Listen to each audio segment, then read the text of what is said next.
ସବୁ ଶେଷ ହେଇଗଲା। ए जीवन मूल्य आउ किछि भी नाही जीवन रखी सब शेष ହେଇଗଲା। वेट जदि आपण मैंने भावुंट मुझे किसी करने जाऊँगी ताहेले भूली जातु, बिल्कुल भी भूली जातु, कारण मुझे किसी भी करने जाऊनी। मु मो निज को बहुत भल पाए एंड मु आउ कहा कि आउ किसी जिनस मो निज लाइफ को स्पॉइल कर पारे। I am sorry. अच्छा मत गोटे कथा कहले आपण आपणक लाइफ को आपण निज को केते इम्पोर्टेंट भावती कौन अन्य मानक लाइफ अन्य मानक साथ प्रेजेंस किंबा किछि भी गोटे जिनस कि एग्जाम किछि भी जो लाइफ टू एते इम्पोर्टेंट निज केते प्रायोरिटी दियंती। बेले बेले एमती लगे ना जे लाइफ रे जहाँ थिला सब सॉरी कला से पर्सन कि से जिनस मु पाई पारलिनी माने लाइफ शेष हो गला तो एंड हो गला और किछि भी नहीं निज जीवन को शेष कर दवाटा ही लास्ट ऑप्शन। प्रॉब्लम्स कहाँ लाइफ रे नहीं समस्त लाइफ रे प्रॉब्लम अच्छी एवं दुख कष्ट जंत्रणा मध्य समस्त जीवन में अच्छी केवल आपण जीवन में नुह दुख कष्ट से भी पचारतु जो मैंने पाखे खाइबा नहीं घर भी नहीं रही तथापि से माने प्रत्येक दिन संघर्ष करके निज जीवन को रखिकी तिष्टिकी बंची से तो चाहिए कही था आम पाखे तो किसी भी नहीं भगवान तो आमको किसी भी देना आम निज जीवन को शेष करदे यहाँ ही लास्ट ऑप्शन भाभी था तो ना से यहाँ शिखा कथा जे से भी जमी निज जीवन को धरी संघर्ष कर बचाई चेष्टा करमि चाहिए बचाई संघर्ष कर every problem has a solution and every problem happens for a reason. हुए तो जोटा घटी जाइए ताठू किसी बेटर आपण भगवान किसी अलग प्लान करथिबे आपण मु बुझुची बेले बेले सिचुएशन एते खराब हो पड़े एते हार्श टाइम आम लाइफ रे आस जाए निज को कंट्रोल करवा बहुत कष्टकर हो पड़े निजे भितर जमती भांगी पड़ती आम माने जोटा कि सहिबा बहुत कष्टकर हो पड़े मु बुझुचे बट ट्रस्ट मी आपण फ्यूचर को जिबे जेते बेले पछ को मने पकेबे ना सेते बेले जेमति कि किछि लागिबनी से दुख कष्ट किछि रही ही नथिबो।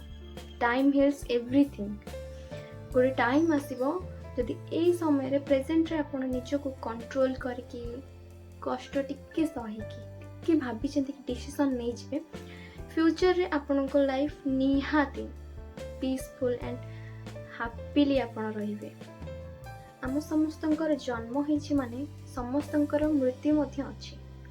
टाइम आसीबो समस्ते आमे चल जिबा केही भी रहिबानी किंतु जो पर्पस पई आमे एठिके आछे जो जिंस जो कर्म करबा पई आमे एठी आछे ताको केमति आमे भूल जाई परिबा ताको इग्नोर करिकि आमे निज जीवन को निजे ही स्पॉइल कर देबा दैट टू बी से पर्सन पाई कि से जिंस पाई कौन से जिंस कि से पर्सन एते इम्पोर्टेंट आम निज लाइफ टू भी इम्पोर्टेंट निज टू भी इम्पोर्टेंट माने आमे तांको पाई निज जीवन को शेष कर देबा सच ए स्टुपिडिटी।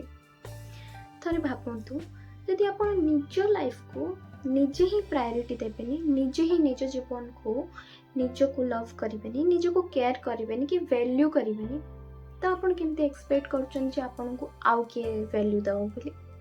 फर्स्ट निज को प्रायोरिटी दियंतु निज को केयर करंतु निज को भल पांतु निज पाई बंचंतु निज पाई किछि करंतु जीवन रे लड़ंतु आउ कहा भरोसा रे रुहंतु जे से आसीबो से पर्सन आसीबो एमती हबो से जिनस केबे हबोनी निजे करंतु निज पाई निजे ही करंतु स्टार्ट करंतु किछि भूल डिसीजन नबा पूर्वरु ना एटलिस्ट 100 थर तो मिनिमम भी जाउछ ताठू भी अधिक भाबी पारंते 100 टाइम्स तो निहाती भाबिबे 3टा क्वेश्चन निज को करिवे कि मु कोन करूछि काहे की करूछि आ एमती कले यार रिजल्ट कोन हबो कोन इंपैक्ट पड़ी मो फैमिली ऊपर मो सोसाइटी ऊपर अलग समस्त ऊपर कोन इंपैक्ट पड़िबो। अच्छा गोटे छोट गपटे कहबी मन आ मुंड दी सांग थिले गोटे गाँव रे रहउथिले गोटे छोट गाँव रे रहउथिले ଦିନେ ମନ ଆଉ ମୁଣ୍ଡ ଦି ଜଣକୁ ଗୋଟେ ସହରରୁ ଇନଭିଟେସନ୍ ଆସିଲା ଗୋଟେ ଭୋଜିର। ମନ ଆଉ ମୁଣ୍ଡ ଦି ଜଣ ଯାକ ବାହାରି ପଡ଼ିଲେ। ସହରକୁ ଯିବା ବାଟରେ ଦିଟା ରାସ୍ତା ପଡ଼ିଲା। ଗୋଟେ ରାସ୍ତା ବହୁତ ସୁନ୍ଦର ହେଇଛି, ଫୁଲ ଅଛି, ବହୁତ ସୁନ୍ଦର ଦେଖାଯାଉଛି, କିନ୍ତୁ କଣ୍ଟା ବି ଅଛି, ସେଥିରେ ଛୋଟ ଛୋଟ କଣ୍ଟା ବି ବାହାରିଛି। ଆଉ ଗୋଟେ ରାସ୍ତା ଯେଉଁଟାକି ଟିକେ ଲଙ୍ଗ ଡିଷ୍ଟାନ୍ସ ହେବ, ଟିକେ ନ୍ୟାରୋ ଅଛି ସେ ରାସ୍ତାଟା, ବଟ୍ ସେଫଲି ପହଞ୍ଚି ପାରିବ। ମନ କହିଲା ୱାଓ କେତେ ସୁନ୍ଦର ଫୁଲ ହେଇଛି, ଚାଲ ସେଇ ରାସ୍ତାରେ ଯିବା, ଭଲ ଲାଗୁଛି। ମୁଣ୍ଡ ମନା କଲା ନାଇଁ ଆମେ ଏପଟ ରାସ୍ତାରେ ଯିବା, କିନ୍ତୁ ମନ କହିଲା ନାହିଁ ଆମେ ସେଇ ରାସ୍ତାରେ ହିଁ ଯିବା। ଦେନ୍ ସେଇ ରାସ୍ତାରେ ଚାଲିବାକୁ ଆରମ୍ଭ କଲେ। ସେଠୁ ତାପରେ କିଛି ଟାଇମ୍ ଚାଲିଲା ପରେ ସେ କଣ୍ଟା ଗୁଡ଼ିକ, ଛୋଟ ଛୋଟ କଣ୍ଟା ଗୁଡ଼ିକ ବଡ଼ ହେବାରେ ଲାଗିଲା, ବହୁତ ମୋଟା ହେଇକି ଦେହରେ ଫୋଡ଼ି ହେଲା ପରି ଲାଗିଲା। ତାପରେ ମୁଣ୍ଡ କହିଲା କି ମନ ଏ କଣ୍ଟା ଆମକୁ ବହୁତ କ୍ଷତି କରୁଛି, ଆମେ ଏ ରାସ୍ତାରୁ ଫେରି ଯାଇ ସେପଟ ରାସ୍ତାରେ ଯିବା, ଟିକେ ଲେଟ୍ରେ ପହଞ୍ଚିବା କିନ୍ତୁ ସେପଟ ରାସ୍ତାରେ ସେଫଲି ଆମେ ପହଞ୍ଚି ଯାଇପାରିବା। ଆଗକୁ ଗଲେ ଆମକୁ ବହୁତ ବିପଦରେ ପଡ଼ିବାକୁ ପଡ଼େ। ମନ କହିଲା, ମନେ ମନେ ଭାବୁଥାଏ କି ହଁ ମୁଁ ଭୁଲ କରିଦେଲି, ହେଇଥାଇପାରେ ମୁଁ ଭୁଲ କରିଛି। ସେଠୁ ଦି ଜଣ ଯାକ ଡିସାଇଡ୍ କଲେ କି ଅନ୍ୟପଟେ ରାସ୍ତାରେ ଯିବେ। ତ ସେଇ ରାସ୍ତାରେ ରିଟର୍ନ କରିକି ଆସିକି ଭଲ ରାସ୍ତାରେ ଗଲେ, ଟିକେ ଲେଟ୍ରେ ପହଞ୍ଚିଲେ, କିନ୍ତୁ ସହରରେ ଆରାମସେ ଯାଇକି ପହଞ୍ଚିଗଲେ ଏବଂ ଭୋଜି ଆଟେଣ୍ଡ କରି ଆରାମସେ ପେଟ ପୁରା ଖାଇ ପିଇକି ଆସିଗଲେ। ତ ଏଥିରୁ ଆମେ କ'ଣ ଜାଣିଲେ?